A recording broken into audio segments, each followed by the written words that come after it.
Chiwenga accuses Mnangagwa of pushing 2030 agenda to extend.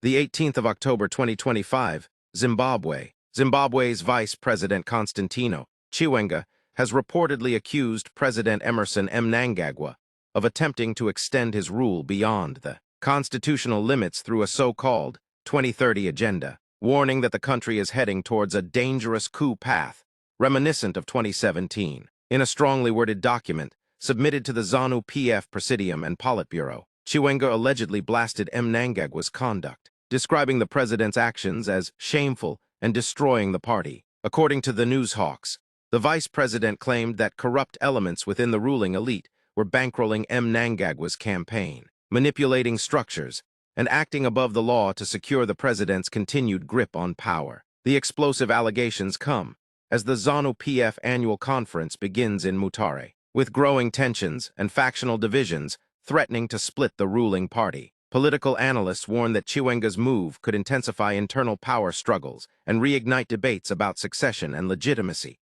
With ZANU-PF, issues that have lingered since the 2017 military-assisted transition that ousted Robert Mugabe. As the conference unfolds, all eyes are now on how Mnangagwa's camp will respond to Chiwenga's claims and whether the deepening divisions could reshape Zimbabwe's political landscape ahead of 2028. Source: The Newshawks. Stay tuned to Zim Breaking News for updates. Don't forget to like, subscribe, and turn on notifications to stay informed on all the latest developments in Zimbabwean politics.